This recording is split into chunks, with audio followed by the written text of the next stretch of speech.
Welcome to another episode of R&R Living Life.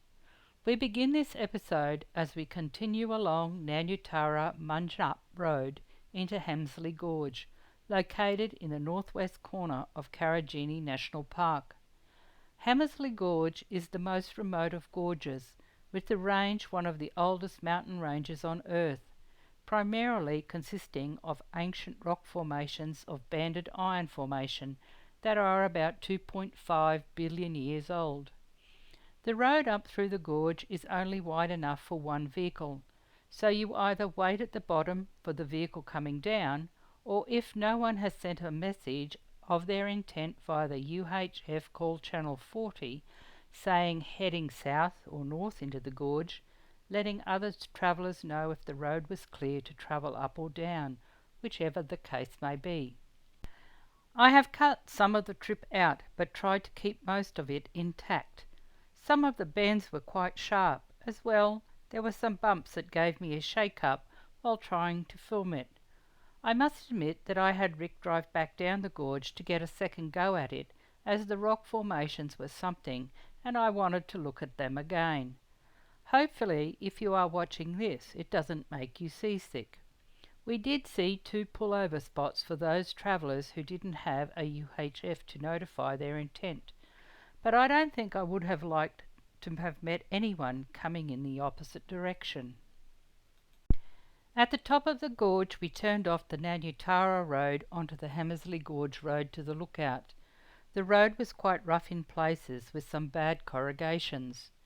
From the lookout we could enjoy the tremendous views of folded bands of coloured ancient rocks, with a steep waterfall at the base of the gorge.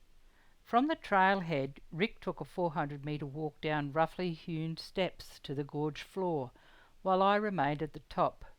No handrails on these steps. Hamersley Gorge is somewhat wider than other gorges in the park, and gave Rick expansive views on his descent into the gorge itself.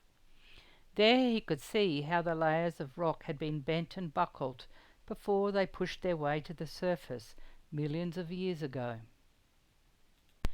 The spectacular wavy rock folds are a distinctive feature of Hamersley Gorge that provide clues to the rock's ancient origins.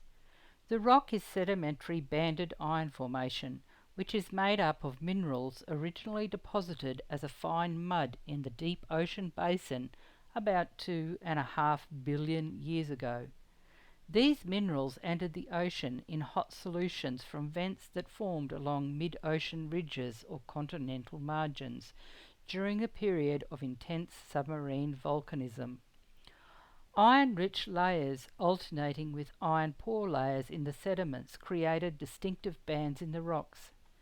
These layers were then compressed and folded when sections of the continental crust moved across the Earth's surface as tectonic plates and collided with each other.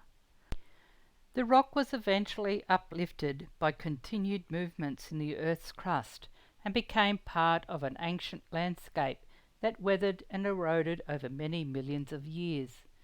The Earth's climate also changed, shifting between warm and cool cycles.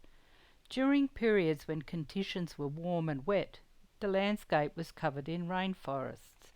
Seasonal rainfall that soaked into the soils reacted with rotting plant matter and microscopic organisms to form solutions of humeric acid.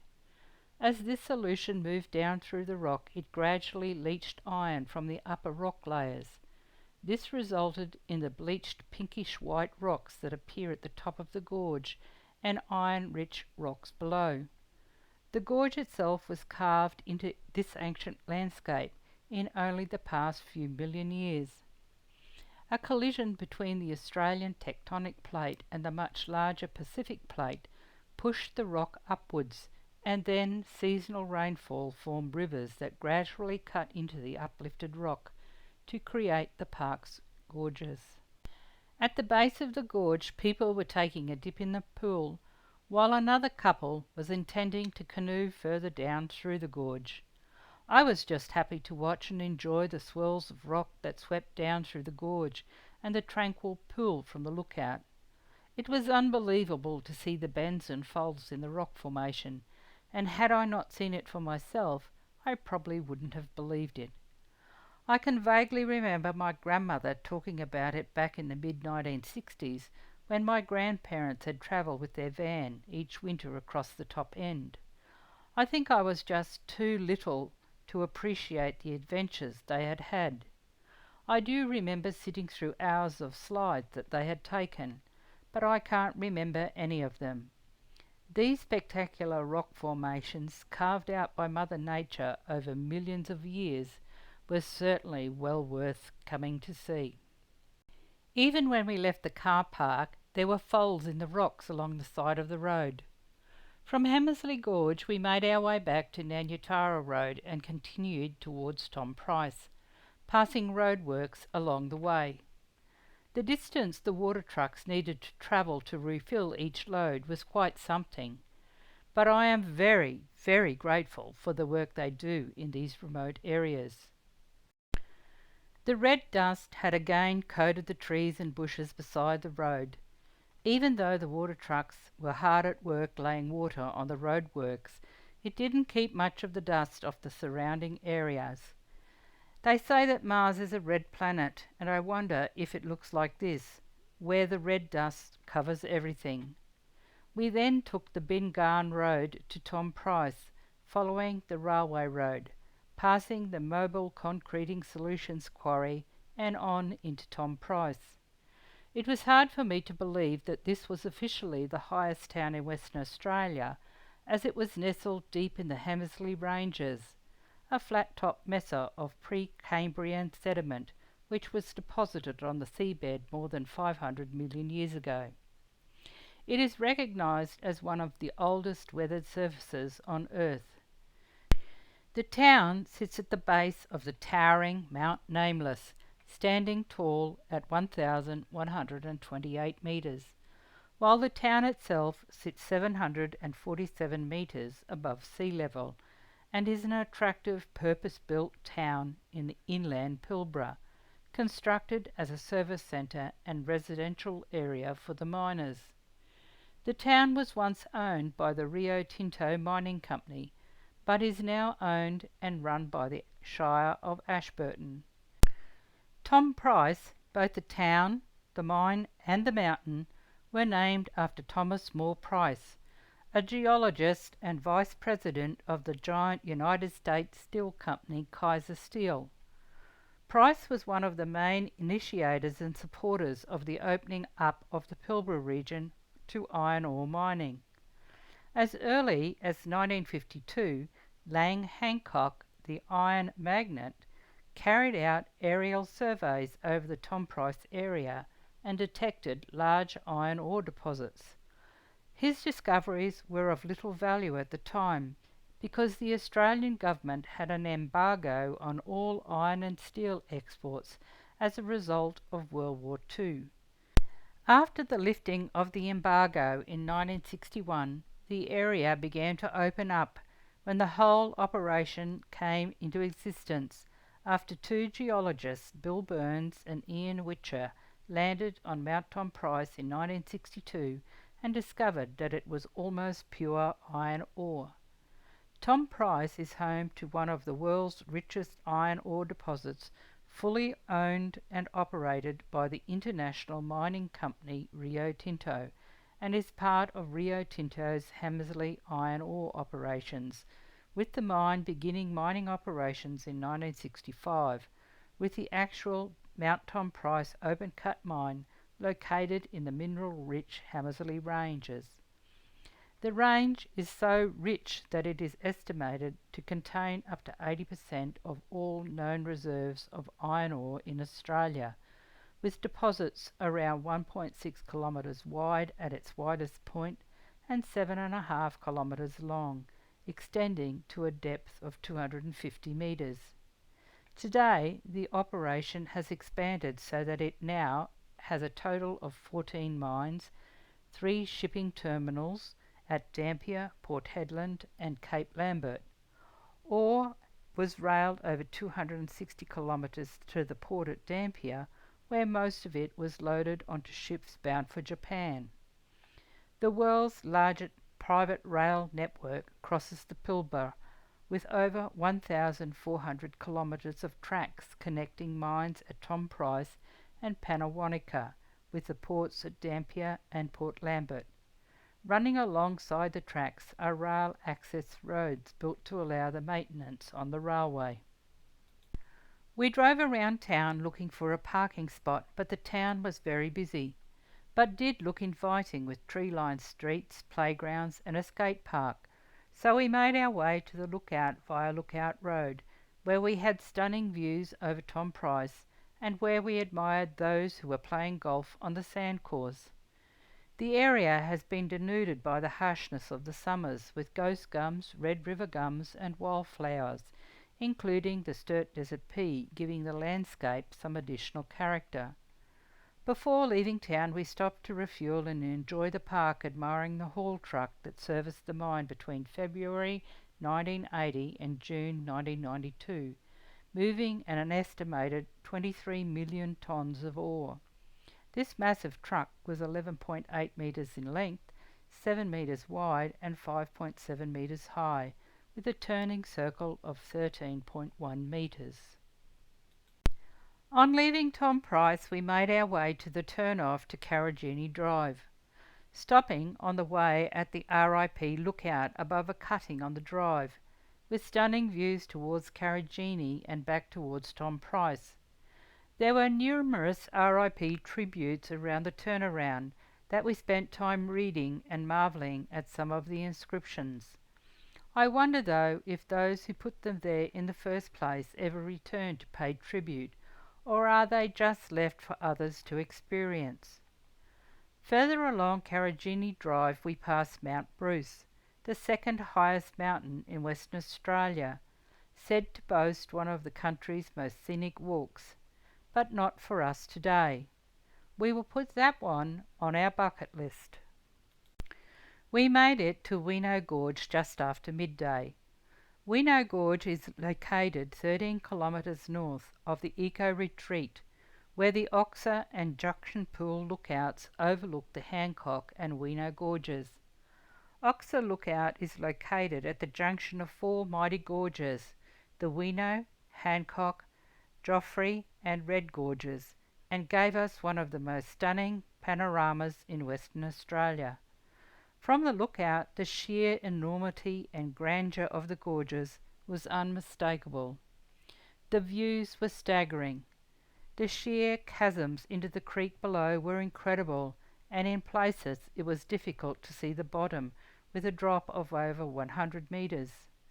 We were again intrigued by the sign that closed the trail due to a millipede infestation.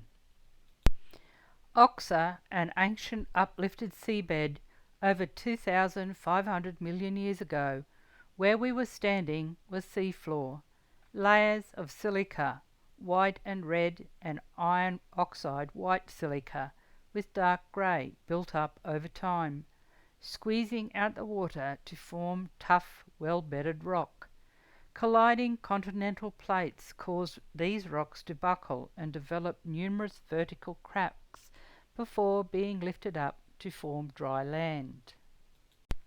Having had to walk out along a narrow path to get to the lookout, Rick was amused that I was more interested in the rock formations that I was passing and not the sheer drop-off on the side. Once at the lookout point, though, it was a great vantage point that offered a unique perspective of the area's enormity and grandeur, not just the stunning panorama. I think because I found the rock formations beside the path interesting, I wasn't as concerned about the height or the sheer cliff edge that I was walking along. At Junction Pool Lookout the waters meet, though the lookout was closed. We were standing about 100 metres above Junction Pool, where the four gorges merge. Rocks in the bottom of the gorge have been worn smooth over many years by the water carrying rocks, gravel and debris, which sweep through the gorge after rain. The trees were mostly red gums with a mixture of northern paperbarks, while along the cliff faces spinifex was plentiful. At Junction Lookout was a memorial to James Jimmy Regan, to pay tribute to a local SES volunteer who had died tragically in 2004 when he was swept away by a wall of water from a flash flood while attempting to rescue an injured tourist, who did, in fact, survive. The effort to save the tourist in the dark, wet conditions and extremely difficult terrain came after already spending the entire evening saving another tourist in a nearby gorge. SES volunteers give a lot to the community, often without due recognition, and it is sad when it takes a life for them to be recognised.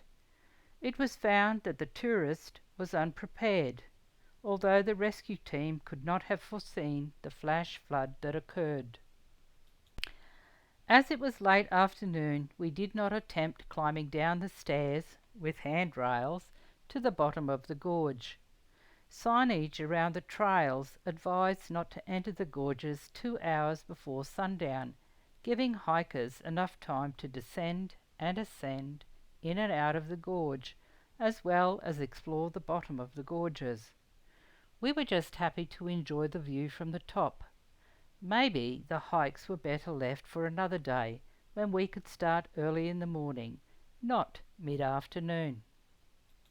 From Weeno Gorge we made our way back to Karijini Drive and continued towards the Great Northern Highway at Juna Downs, and then back to Oski Roadhouse. The road from Weeno Gorge had some of the most impressive scenery I had seen. It really was stunning, the red landscape with its various shades of green, while in the far distance the pale pinkish blue of the ranges, emphasised by the grey-white clouds and blue sky. It was interesting to see the country from a new perspective, and often there were features that stood out with the sun shining from a different angle. I am amazed by the colours I often see and how they can be so balanced and in harmony with each other. Once we were back on the Great Northern Highway, we got just to enjoy the drive, but as we came closer to Albert Tonganini Lookout and through Mungina Gorge, we met up with some trucks that we followed back to the roadhouse, giving me more time to enjoy the scenery and take more photographs, though I really didn't need to take any more, as we had been on this part of the road twice already, but there was always something to see. We arrived back at Gidget late afternoon. Rick and I enjoyed what was left of the afternoon, relaxing in the shade and reminiscing about our day. Wow! What a day it had been! Another unbelievable day, full of spectacular memories. Join us next time as we continue south to Newman through hills that I thought were not as spectacular as around Karijini, but I was wrong. From Newman we travel further south and overnight at an enjoyable free camp on the Gascoyne River. If you have enjoyed this episode, give us a thumbs up. See you next time. Take care and stay safe. Cheers for now. Rick and Rosemary. R&R Live in Life.